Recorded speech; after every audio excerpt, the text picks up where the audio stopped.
వాక్యమిదిగు జనులార ధ్యానించి తరించుడి. దేవసుతుడేసు ప్రభువు ఈ వాక్య సారమని మది నమ్ముడి.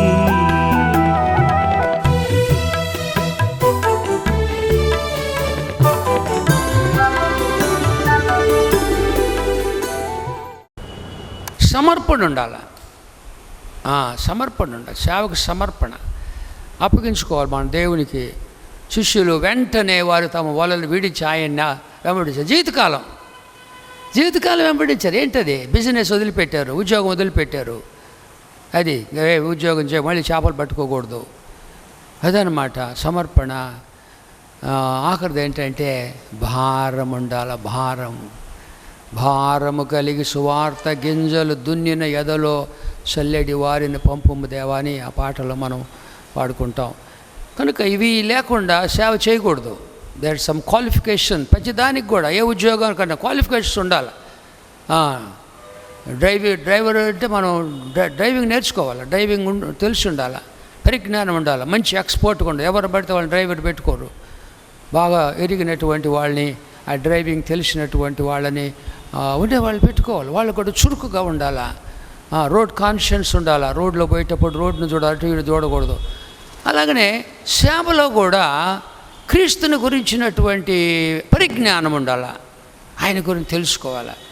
పౌలు అంటాడు, నేను నమ్మిన వారు ఎరుగుదును, అది చెప్పాలా. I know whom I believe చెప్పగలిగి ఉండాలా. నేను నమ్మిన వారిని ఎరుగుదును, I know whom I believe, అది అన్నమాట. ఈ విధముగా పరిజ్ఞానం ఉండాలా, తర్వాత సమర్పణ ఉండాలా, తగ్గించుకోవాలి. ముఖ్యంగా సమర్పణ తగ్గించుకోవాలా, తగ్గింపు, వినయం, విధేయత ఉండాలా. తరువాత భారం ఉండాలి. ప్యాషన్ అంటారు. ప్యాషన్. మిషనరీలు ఎందుకు వచ్చారు? పిచ్చిపెట్టి వచ్చారా? జువేట్ ద్వారా భారం అండి. కానీ వాళ్ళు ఎక్కడికి వచ్చారు? కష్టాలు పడ్డారు. మనతో సంకటి తిన్నారు, జొన్న సంకటి, రాగి సంకట్లు తిన్నారండి. దొరలు నడిచిపోయినారు. అప్పుడే కార్లు ఎక్కడ నడుచుకొని పోయినాడు. క్లవ్ ద్వారా గుర్రం ఉండేది, గుర్రం మీద పోయేవాడు. కష్టపడి నేను ఒకసారి తలకొండపాడు వెళ్ళాను. తలకొండపాడు కనిగిరి దగ్గర ఎర్రగుంట్ల పేరయ్య ఊరు. నేను అనుకున్న రూట్ ఎట్లా వెళ్ళారు, ఇప్పుడే బాగలేదు సరిగా. ఆ దినాల్లో ఆ దొరగారు మిషనరీ ఎలా వెళ్ళాడు, అదే అన్నమాట. ప్యాషన్, భారం ఉండాల. కనుక అది ఆ విధంగా ఉన్న వాళ్ళనే ప్రభు వాడుకుంటాడు. కనుక క్రైస్తవ విశ్వాసి, క్రైస్తవుడు అంటే మొట్టమొదట యేసుక్రీస్తును సొంత రక్షకునిగా అంగీకరించి ఉండాలి. యేసు ప్రభుని సువార్త విని, సువార్త కూడా కరెక్ట్గా చెప్పాలా. ఏది పడితే చెప్తే నమ్మరు. క్రీస్తుని గురించి కరెక్ట్గా చెప్పాలా. ఇక్కడ కురియలు ఇక్కడ ఏం రాశారు చూడండి. అపోస్తుల కార్యము 11:20 కుప్రీయులు కొందరు కురేనీయులు కొందరు వారిలో ఉండి వీరు అంత్యోకయకు వచ్చి గ్రీసు దేశపు వారితో మాట్లాడుచు ప్రభువైన యేసును గూర్చిన సువార్త ప్రకటించిరి. చాలా గొప్ప మాట అండి ఇది. ఏం ప్రకటించారు వాళ్ళు? ప్రభువైన యేసును గూర్చిన సువార్త ప్రకటించినారు. ప్రభు అయిన యేసు వాళ్ళ యొక్క ప్రసంగమునకు కేంద్రము ప్రభు అయిన యేసు.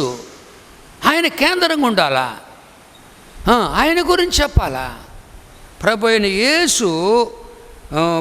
యేసును కూర్చుని సువార్త అంటే ఏంటి సువార్త? యేసు ప్రభు సువార్త. చనిపోయి లేచాడు ఆయన. సరిగా చెప్తే చెప్పినప్పుడు వాళ్ళు యేసు ప్రభు అని నోటితో ఒప్పుకోవాలా. దేవుడు యేసు ప్రభుని మరణములోంచి లేపాడని హృదయమందు విశ్వసిస్తే రక్షణ. ఆ విధంగా ప్రజెంటేషన్ ఆఫ్ ద గాస్పుల్ అది చాలా చాలా మనకి చాలా ఏమంటారంటే మెళకు ఉండాలా. తర్వాత సామర్థ్యం ఉండాలా, ఎబిలిటీ. అందరూ ప్రకటిస్తే నమ్మరు. చెప్పే పద్ధతి, చెప్పేటటువంటి విధానము భారముతో చెప్పాలా. ఏదో పాఠం చెప్పినట్టు చెప్పేది కాదు. పాఠాలకు చెప్పే భారం ఏముంది? ఇన్ఫర్మేషన్ అన్నమాట. కానీ క్రీస్తు సువార్త ప్రకటించే ట్రాన్స్ఫర్మేషన్, మార్పు కలగాల వాళ్ళలో మనం చెప్పే మాటలకి. అది కానీ చెప్పేది మనం నేర్చుకోవాలా. ఇక్కడ ఏముందంటే ప్రభు అయిన యేసుని గూర్చిన సువార్త ప్రకటించి ప్రభు హస్తము వారికి తోడయుండెను. అది చాలా గొప్పది. అలంకారములో ప్రభు తోడుకుంటాడు వాళ్ళతో. వాళ్ళు మాట్లాడుతుంటే ప్రభు కూడా వాళ్ళకి తోడుకుంటాడు. వాళ్ళ మాటల్లో వాళ్ళ ప్రభు మాటలు ప్రభు వాళ్ళ ద్వారా మాట్లాడాడు. అది ప్రభు వారికి తోడయుండెను. చాలా గొప్ప సంగతి. అదే కదా, ప్రభు ఎప్పుడు తోడుకుంటాడు? దేవుడు మనతో ఎప్పుడు ఉంటాడు? యేసు ప్రభు ఆఖరి పరలోకానికి వెళ్ళిపోయామని చెప్పాడు. 11 మంది శిష్యులతో అన్నాడు, మీరు వెళ్ళాలా, వెళ్ళి సమస్త జనులను శిష్యులుగా చేయాలి, శిష్యులైన తర్వాత బాప్తిసం ఇవ్వాలి, మొట్టమొదటి మీరు వెళ్ళాలి, go and make all people my disciples, శిష్యులుగా చేయాలి, వాళ్ళకి బాప్తిసం ఇవ్వాలా. అప్పుడు నేను మీకు ఏ ఏ సంగతులు బోధించానో వాటన్నిటినీ బోధించాలి. బైబిల్ ప్రతి అక్షరం చూడాలా, అన్నీ బోధించాలా. అప్పుడు నేను సదాకాలం మీకు తోడుకుంటాను. ఇవన్నీ లేకుండా ఊరకు తోడు ఎందుకు తోడు మనకి? ఇవన్నీ ఉండాలా, వెళ్ళాలా, ప్రభు కొరకు వెళ్ళాలా. నిన్న కొండ మీదకు పోయాను నేను. ఎంతమంది హిందువులు, 100 మంది లెక్క పెట్టాడు, మా పాలు లెక్క పెట్టాడు. 100 మంది ఎండలో కూర్చున్నారు. నేను 3:30కి వెళ్ళాను అక్కడికి. ఎంత ఆసక్తితో వింటున్నారు. కానీ ఏడుస్తుంది, కష్టాలు, కన్నీరు మున్నీరుగా ఏడుస్తుంది ఒక బిడ్డ. వాళ్ళ తమ్ముడికి యాక్సిడెంట్ అయిందంట, ఏడుస్తూ ఉంది. అన్ని కష్టాలు బాధలు ఉన్నవాడిని అక్కడికి వస్తారు. మరి నేను వెళ్ళాను. ఎండ భయంకరమైన ఎండ తెలుసు కదా, నేను వెళ్ళాను. నేను డ్రైవర్లు కూడా లేడు, నా కొడుకే డ్రైవ్ చేసుకుంటూ వచ్చాడు కొండ మీదకి. వెళ్ళాలి, మనము వెళ్ళకుండా జరగదు. వెళ్ళాలా, సువార్త ప్రకటించాలి, బాప్తిస్మాన్ని నడిపించాలి, బోధించాలి, టీచ్ దెమ్ క్రైస్తవ జీవితం ఎలా. అప్పుడు సదాకాలం నేను మీకు తోడుకున్నాను, లో యామ్ విత్ యు ఆల్వేస్. అదనమాట. కనుక వెళ్ళి ప్రభు హస్తము వారికి తోడయుండెను. కనుక నమ్మిన వారు అనేకులు ప్రభు తట్టు తిరిగిరి. ఇది ప్రతి దాంట్లో కూడా గొప్ప ప్రసంగం ఉందండి. క్రీస్తుని గురించి ప్రకటించినప్పుడు ప్రభు అన్నాడు, మీరు నన్ను పైకెత్తితే నన్ను అనేకులను ఆకర్షించుకుంటా అన్నాడు. క్రీస్తును ప్రకటించాలా, క్రీస్తు గురించి చెప్పాలా, క్రీస్తు గురించి, క్రీస్తు మరణ భూస్థాపన పునరుద్ధారణ రాకడ అన్నీ చెప్పాలా. చెప్పినప్పుడు చూడండి ఇక్కడ ఏమైంది, అనేకులు నమ్మారు. మొదట నమ్మిన వారు, ద బిలీవ్డ్. వీళ్ళు ఎవరండి? కుప్రీలు, కురేణీలు, సంఘములో తృణీకరించబడిన వాళ్ళు కుప్రీలు, కురేణీయులు వెళ్ళి నేమ్లెస్ పీపుల్, పేరు లేని వాళ్ళు, పేరు లేని ప్రజలు సంఘంలో వెన్నుపూసంట. The nameless people are the backbone of the church of God. సంఘానికి వెన్నుపూస ఏంటంటే పేరు లేకుండా పనిచేస్తారు. మా పేరు వద్దంటారు చూడండి, మా పేరు చెప్పొద్దయ్యా అంటారు చూడండి. మాకు ఏ నాయకత్వం ఏం వద్దయ్యా, మేము సేవ చేస్తామయ్యా, ప్రార్థన చేస్తామయ్యా, అయ్యా మాకు మా డబ్బులు ఇచ్చేయ్యా చెప్పొద్దయ్యా. అదండి వాళ్ళండి వెన్నుపూస సంఘానికి. The nameless people are the backbone of the church. మనం ఏది చేసినా కూడా పేర్లు రాపించుకోవటం అది మంచిది కాదండి. మా పేరు మేము ఇచ్చామని అది దేవుని ఇష్టము కాదు. వీళ్ళు పేరు లేనివాళ్ళు, ఏం పేర్లు రాయలేదే, వీళ్ళ పేర్లు రాయలేదే బైబిల్లో. కుప్రీలు, కురేణీయులు. కానీ వాళ్ళ గురించి ఏం రాశారంటే, ప్రభు హస్తము వారికి తోడై ఉండేను గనుక నమ్మారు. చాలామంది నమ్మిన వారు అనేకులు ప్రభు తట్టు తిరిగిరి. మన సంఘంలో చేరటము కాదు, ప్రభు తట్టు తిరగాల. బాప్తిస్మం యోహాను ఏమన్నాడు, ఇదిగో చూడండి లోక పాపములు మోసుకొని పోవు దేవుని గొర్రెపిల్ల, behold the lamb of God that takes away the sin of the whole world. చూపించాడు, క్రీస్తుని చూపించాడు. ఈయనే క్రీస్తయ్యా. ఆ జనాంగం అంతా గుర్తించలేదు. బాప్తిస్మం యోహాను గుర్తి, ఇదిగో చూడండి మీరు, నేను చూశాను, మీరు కూడా చూడండి, లోక పాపములు మోసుకొని పోవు దేవుని గొర్రెపిల్ల అని చెప్పినప్పుడు ఏం జరిగింది? అనేకులు ఇచ్చినారు. బైబిల్లో ఉంది చూడండి, మత్తయి సువార్త 3వ అధ్యాయములో వాట్ హ్యాపెండ్ అందరు banks of the river Jordan. యొర్దాను నది ప్రాంతంలో ఏం జరిగింది? ఒక అద్భుతం జరిగింది.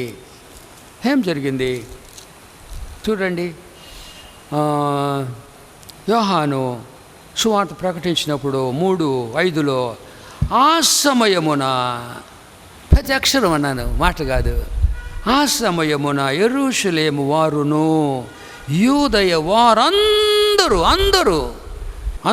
యొర్దాను నది ప్రాంతముల వాసులందరూ అనే మాట అతని యొద్దకు వచ్చి తమ పాపములు ఒప్పుకొనుచు యొర్దాను నదిలో అతని చేత బాప్తిస్మిచ్చు యోహాను చేత బాప్తిస్మము పొందుచుండిరి. ఏంటండి?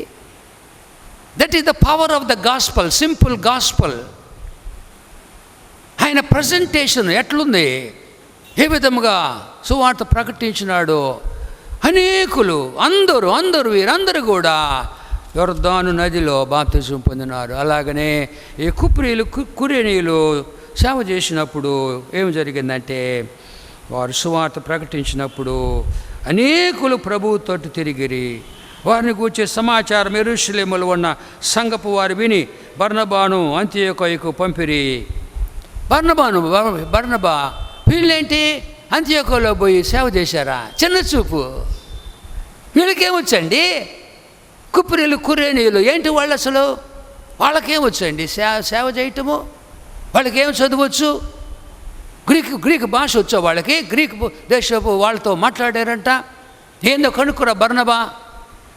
1 మ్యాన్ కమిటీ అంటారు దాన్ని, 1 మ్యాన్ కమిటీ. బర్నబాను పోయి చూసిరా. బర్నబా చాలా గొప్ప భక్తుడండి. చూడండి, అతడు వచ్చి దేవుని కృపను చూచి సంతోషించినాడు. దేవుని పని చూశాడండి. అసూయపడకూడదు. ఎవరైనా సేవ చేస్తుంటే సంతోషపడాలా. కురేనీయులు చేసిన పనికి సంతోషించి ఆయన కూడా ప్రసంగికుడు. ప్రభువును స్థిర హృదయముతో హత్తుకొనవల్లని అందరి మళ్ళీ ప్రభువే. ఆయన హత్తుకోండి, మీరు ఆయన హత్తుకోండి, ఆయనకు దగ్గరగా ఉండండి. ప్రభువును హత్తుకోండి మీరు. నేను ఒక మిషన్ పెడతాను, డెనామినేషన్ ఆయన వెంబడించడం అనలా. కురేని వాళ్ళ మనుషులు చేసుకోవాలా. ప్రభు గురించి చెప్పారు, ప్రభువుని వెంబడించేటట్లుగా చేశారు. వాళ్ళు ప్రభువుని వెంబడించినారు. అతడు బర్నబా గురించి రాస్తున్నాడు, పరిశుద్ధాత్మతోను విశ్వాసముతో నిండుకొని సత్పురుషుడు. ఎవరి గురించి రాలేదండి ఆ మాట? సత్పురుషుడు అని. Is a good man. మన గురించి చెప్పుకోవాలి, ఆయన మంచివాడు అని చెప్పుకోవాలా. అది క్రైస్తవులు అండి, వాళ్ళు మంచివాళ్ళు అండి. క్రైస్తవులు ఫలానా ఆయన మంచివాడండి అని చెప్పుకోవాలా. సత్పురుషుడు అనే మాట. పాత నిబంధనలు కాలేబు గురించి రాసినాడు, ఆయన మంచోడు, ఈజ్ ఎ గుడ్ మ్యాన్. కొత్త నిబంధనలో బర్నబా ఈజ్ ఎ గుడ్ మ్యాన్. అలాగ ఉండాలి. నా కోరిక కూడా మంచి వాళ్ళు ఉండాలా. మంచి పనులు చేయాలి. మంచి పని, మంచి మాటలు మంచి తలంపులు తలంచాలి. అప్పుడు మంచివాళ్ళం అవుతాము. మంచి తలంపులు, మంచి మాటలు, మంచి పనులు, క్రియలు చేస్తే మంచివాళ్ళం అవుతాం. అది లేకుండా మన ఇంటెన్షన్స్ బ్యాడ్గా ఉంటే, చెడు తలంపులు ఉంటే మనం అందరి చేత మంచి అనిపించుకోలేం. బర్నబా బహుజనులు ప్రభువు పక్షమున చేరి, అది కూడా బహుజనులు అనే మాట. సువార్త క్రైస్తవ్యం యొక్క కీలక పదవి ఏంటంటే విస్తరించాలి. The keyword of Christianity is expansion. ఇక్కడ చూడండి, అనేకులనే మాట. అక్కడ తర్వాత ఇక్కడ ఏమన్నారంటే బహుజనులు ప్రభు పక్షమున చేరి. అది సేవ యొక్క ఉద్దేశం ఏంటంటే మనుషులను ప్రభు వైపునకు మళ్ళించుట, ప్రభు మార్గములోకి నడిపించడం, మనల్ని వెంబడించేటట్టు చేయటం కాదు. చాలామంది జరిగే సంఘాల్లో తీసుకొని పోతున్నారు. అనేకులైన అబద్ధ బోధకులు వస్తారు, జాగ్రత్తగా ఉండాలా. పలువురిని వాళ్ళని మోసపోతారు. ఉంది బైబిల్లో చూడండి. మత్తయి సువార్త, నా సొంత మాట నేను చెప్పటం లేదు, చూడండి. మత్తయి సువార్త 24లో నాకు భయం వేస్తుందండి. నాకు భయం. చాలామంది వెళ్ళిపోయినారండి. 24:11 అనేకులైన మాట అనేకులైన అబద్ధ ప్రవక్తలు వచ్చి పలువురిని మోసపరచెదరు. పలువురిని అనే మాట. మాటలు గమనించాలి, అక్షరాలు గమనించాలి. 24 అబద్ధపు క్రీస్తులు, అబద్ధపు ప్రవక్తలు వచ్చి సాధ్యమైతే ఏర్పరచబడిన వారిని సహితము మోసపరుచుటకై గొప్ప సూచక క్రియలను మహత్కార్యములను కనబరుస్తారు. అంటే ఏంటి? చేయరు, వాళ్ళు చేయరు. They show miracles but they do not do miracles. Matthew henry అనే భక్తుడు అంటాడు, Matthew henry, they show miracles but they do not do miracles. చూపిస్తారు, చూడండి, కనుపరిచెదరు, జాగ్రత్తగా ఉండాలా. గొర్రెలను దొంగిలిస్తారు వాళ్ళు. కనుక ఇక్కడ మంచి మాట ఏంటంటే అపోస్తలుల కార్యము గ్రంథములో వీళ్ళు బాగా ఎదుగుతున్నారు. బహుజనులు ప్రభువు పక్షమున చేరి ఎదుగుతున్నారు. కుప్రీలు వాళ్ళు ఎలిమెంటరీ నాలెడ్జ్. బర్నబా హై స్కూల్ వింటున్నారా మీరు? అమ్మ వింటున్నారా? వినండి ప్లీజ్. నేను చాలా భారంతో చెప్తున్నాను. మొట్టమొదటి ఎలిమెంటరీ స్టాండర్డ్ కురేనీయులు బర్నబా వచ్చాడు, హై స్కూల్స్ అయిపోయింది, ఎదుగుతున్నారు. ఎదుగుతున్నప్పుడు కాలేజీ ఎడ్యుకేషన్ కావాలా, ఆకలి ఎక్కువైంది వాళ్ళకి. బర్నబా, అయ్యో వీళ్ళు ఇంకా ఎక్కువ చెప్పాలి, నాకు తెలియదే, నా నాలెడ్జ్ హై స్కూల్ నాలెడ్జే. అప్పుడు ఏం చేశాడంటే 25లో అంతటా బర్నబా సౌలును వెదకుటకు తార్సునకు వెళ్ళినాడు. అది వెదకుట అనేది ఆదిమ భాష. చాలా స్థలాలు వెతికాడంటండి ఆయన. ఇప్పుడు మనకు ఫోన్స్ ఉన్నాయి, ఇప్పుడు ఫోన్స్ లేవు కదా. ఆయన తార్సుకు పోయాడు, తార్సులో వెళ్ళాడు, అక్కడికి పోయాడు, అక్కడ లేడు, అక్కడ ఇంకొక ఊరు పోయాడు, అక్కడ లేడు, అక్కడ తిరిగి అక్కడ ఏంటండి కనుక్కొని, అతనిని కనుక్కొని వెదకుట పైన 25లో సౌలుని వెదకుటకు తార్సునికి వెళ్ళి అతనిని కనుగొని తార్సు నుంచి వెళ్ళి ఎన్ని ఊర్లు తిరిగాడు ఆ బిడ్డ. మరి బర్నబా, అది చాలా లోతైన అర్థం అండి అది. హి సర్చ్డ్ ఫర్ హిమ్. 2-3 సార్లు దొరకదు, ఇంకెందుకు లేబా వెళ్ళిపోదాం అని వెళ్ళలా. తార్సులో లేదు ఆయన. మళ్ళీ ఇంకొక స్థలం అక్కడ తిరిగి మొత్తానికి పౌలుని కనుగొన్నాడు. చూడేం రాశారు, కనుగొని అంతియోకయకు తోడుకొని వచ్చాను. వరకరాడు పౌలును ఒప్పించినాడు, కన్విన్స్ చేశాడు. పౌలు నువ్వు రావాలా, సంఘం ఎదుగుతుంది అక్కడ, ఎదిగే సంఘానికి మా మేత చాలటం వల్ల మీరు రావాలని ఆయన ఒప్పించి తీసుకొచ్చాడు. వారు కలిసి కలిసి పనిచేయాలి. బర్నబా పౌలు. బర్నబా ఎన్ని అక్షరాలు చెప్పరేందమ్మా? పౌలు ఎన్ని అక్షరాలు? కలిసి పనిచేయాలి, అందరూ కలిసి పనిచేయాలి. బర్నబా ఏమో లేవీయుడు, పౌలు ఏమో బెన్యామీనీయుడు, కలిసి పనిచేయాలి. బైబిల్ చాలా లోతైందండి. తవ్వాలి బైబిల్ తవ్వాలా. పౌలు బర్నబా కలిసి పనిచేసినారు. అబ్బా, వారు కలిసి 1 సంవత్సరం అంతయు సంఘములో ఉండి బహుజనులకు వాక్యమును బోధించిరి. వాక్యం అంటే యేసు ప్రభు. పౌలు అన్నాడు, నేను సిలువ వేయబడిన క్రీస్తును తప్ప దేనిని ఎరుగుకుందునని నిశ్చయించుకుంటున్నాడు. That was his determination to know only Jesus, to live Jesus and to preach Jesus. క్రీస్తుని గురించి ప్రకటించినాడు. చూడండి, బహుజనులకు వాక్యం బోధించిరి. మొట్టమొదట అంత్యోకయలో శిష్యులు క్రీస్తులు అనబడ్డారు. మొట్టమొదట క్రీస్తులు అనబడ్డారు. క్రీస్తులాగా మారిపోయారండి.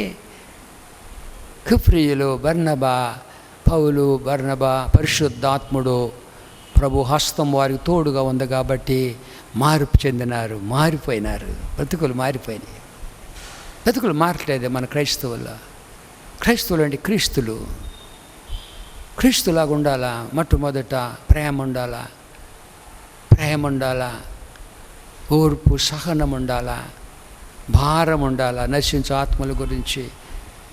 అంత్యోకయలో శిష్యులు క్రైస్తవులు. పౌలు భక్తుడు ఈ క్రైస్తవులకి జాబు రాసినాడు. ఫిలిప్పీ పత్రిక, దాన్ని ఏమంటారు? ఆనంద పత్రిక. నేను జయానంద పత్రిక అని పేరు పెట్టినాను. విజయానంద పత్రిక, విజయానంద పత్రిక అని పెట్టినాను. క్రైస్తవ జీవితము యేసు ప్రభు రక్షకునిగా అంగీకరించిన తర్వాత వాళ్ళు ఎదగాల. మొట్టమొదట ఏమవుద్దంటే, మొట్టమొదట రక్షణ అనుభవం ఉండాలా. క్రైస్తవుడు అంటే ఎవరో చెప్తున్నాను, రక్షణ, క్రీస్తునందు విశ్వాసము, రక్షణ అనుభవం ఉండాలా. రెండోది ఏంటంటే విశ్వాసము ఉండాలా. విశ్వాసం అంటే టోటల్ సరెండర్, అప్పగించుకోవాలి ఆయనకి. పౌలు అంటాడు, మీకు అసలు విశ్వాసం ఉందో లేదో పరీక్షించుకోండి అంట కొరింథీ పత్రిక. క్రైస్తవులు తప్పుడు పనులు చేస్తున్నారండి. కొరింథీ సంఘంలో సమస్యలు ఎక్కువ. The problematic church, Corinthian church was a problematic church. అన్ని ప్రాబ్లమ్సే. అసలు మీరు విశ్వాసం ఉందో లేదో పరీక్షించుకోండి అంటాడు పౌలు భక్తుడు. ముందు బైబిల్లో చూడండి, ముందు బైబిల్లో కొరింథీ 2వ పత్రిక 13వ అధ్యాయము. నేను అన్ని బైబిలే చెప్తున్నాను, సొంతగా ఏం చెప్పకూడదు. కొరింథీ సంఘానికి పౌలు రాసిన 2వ పత్రిక చూడండి, 2వ పత్రిక 5వ వచనంలో, మీరు విశ్వాసము గలవారై ఉన్నారో లేదో మిమ్మల్ని మీరే శోధించుకొని చూచుకొనుడి. మీ విషయం నాకు అనుమానం వస్తుంది. ఎందుకు? కొరింథీ సంఘములో జాబు రాస్తున్నాడు. కొరింథీ 2వ పత్రిక 1:1 దేవుని చిత్తము వలన క్రీస్తు యేసు యొక్క అపోస్తలుడైన పౌలును మన సహోదరుడైన తిమోతియు కొరింథీలో ఉన్న దేవుని సంఘం. అది కొరింథీలు దేవుని సంఘము. అక్కయ అంతటి యందున్న పరిశుద్ధులందరికీ శుభము. పరిశుద్ధులకు రాస్తున్నాడు, విశ్వాసులకు రాస్తున్నాడు. అనుమానం వచ్చింది పౌలు భక్తునికి, వీళ్ళు నిజంగా విశ్వాసం ఉందా లేదా. You examine yourself, each one examine yourself whether you are a true disciple or not, true believer or not. Examine yourself. Are you true Christian? నిజ విశ్వాసవా? పరీక్ష చేసుకోమని అనుమానం వచ్చింది పౌలు భక్తుడికి. కనుక విశ్వాసం ఉండాలి ముందు. టోటల్ సరెండర్ అంటారు, సంపూర్ణ సమర్పణ. శిష్యులు వారి వలలు విడిచి ఆయన వెంబడించినారు ఆల్ త్రూ దేర్ లైఫ్. మళ్ళీ వెళ్ళాల 3.5 సంవత్సరాలు, 3.5 సంవత్సరాలు విశ్వాసము. శ్రమ అనుభవం వస్తుందండి. క్రైస్తవ శ్రమలు వస్తాయి, తప్పకుండా వస్తాయి. యేసు ప్రభు అన్నారు కదా, లోకముల మీద శ్రమ కలుగును, ధైర్యం తెచ్చుకోండి, లోకముని జయించి ఉన్నాను. నువ్వు మనం భక్తిగా జీవించాలనుకుంటే శ్రమలు వస్తాయి. చాలామంది బాగుండాం. ఏం బాగు నిజంగా బాగుండరా? బాగున్నారా? బాగున్నాం. క్రైస్తవులు అంటే బాగుండకూడదు, కష్టాలు పడాలా. కష్టాలు ఉన్నాయండి, అయినా కూడా నేను సంతోషంగా ఉన్నానని చెప్పాలా. బాగున్నారా? అదే మనకు ఊత పదం అనమాట. బాగుండారండి. తిమోతి 2వ పత్రిక 3వ అధ్యాయంలో చెప్పండి అందరూ. క్రీస్తు